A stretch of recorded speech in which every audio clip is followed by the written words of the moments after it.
The rain came down so hard that night had blurred the road into a river of silver, and Daniel Shepherd almost didn't see her. Almost. 1 second, his headlights cut through empty highway, the next, a small figure appeared on the shoulder, walking with her head bowed, soaked to the bone. Daniel's heart slammed against his ribs as he eased his 18-wheeler to a stop, windshield wipers fighting a losing battle against the storm. He told himself to keep going. He told himself it wasn't his problem. But something deeper than reason tightened his grip on the steering wheel and refused to let him drive away. Daniel was no stranger to loneliness. At 42, he had logged millions of miles as a long-haul truck driver, raising his 8-year-old son, Caleb, on phone calls, packed lunches, and promises whispered before dawn.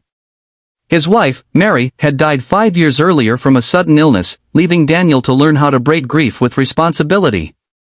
He drove because driving paid the bills. He drove because motion kept the memories from catching him. And yet, that night, motion was exactly what he gave up. He stepped out into the rain, boots splashing, jacket already heavy with water. "Hey," he called, voice rough but gentle. The girl stopped. She couldn't have been more than 16. Her dark hair clung to her face, and her hoodie hung loose on her thin frame. Fear flickered in her eyes, then exhaustion. "Are you okay?" Daniel asked. She hesitated. "I'm fine.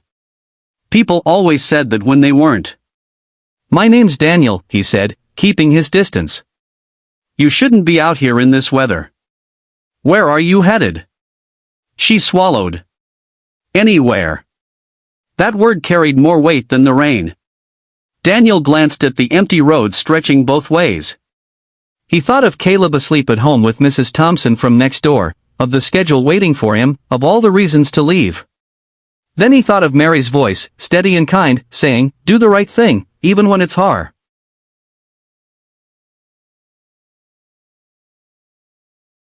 The words left Daniel Carter's mouth before his mind had time to catch up, and the moment he said them, he knew his life was about to change.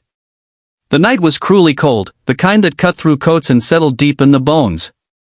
Snow swirled under the lone streetlight at the bus stop, the wind howling like it was angry at the world.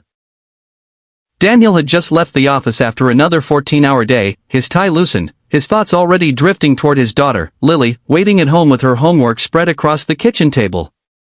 He wasn't supposed to stop. He rarely did. CEOs didn't stop for strangers at bus stops after midnight. But he did. She was sitting on the metal bench, shoulders hunched, arms wrapped tightly around herself. Her coat was thin, far too thin for a night like this. And her hands were trembling uncontrollably. Her hair was dusted with snow, her face pale and exhausted, eyes fixed on the road as if she were waiting for something that might never come. Daniel slowed the car, his conscience louder than his schedule. He rolled down the window. "Miss, are you okay?"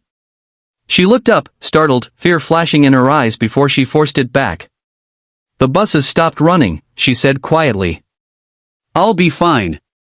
I'm just waiting." Daniel knew that tone. He'd heard it in his own voice years ago, after his wife died, when people asked if he was managing on his own with a newborn and grief that felt too heavy to carry. "I'll be fine." It usually meant the opposite. "You'll freeze out here," he said. Then, almost without thinking, "I'll take you home." She hesitated, every instinct screaming at her to be careful. "You don't have to." "I know," Daniel replied gently. "But I want to." After a long pause, she nodded. "My name is Grace." The drive was quiet at first. Grace stared out the window, fingers clenched in her lap. Daniel didn't push. He told her his name, mentioned his daughter, and kept his voice calm, steady, safe. Slowly, Grace began to speak. "She X.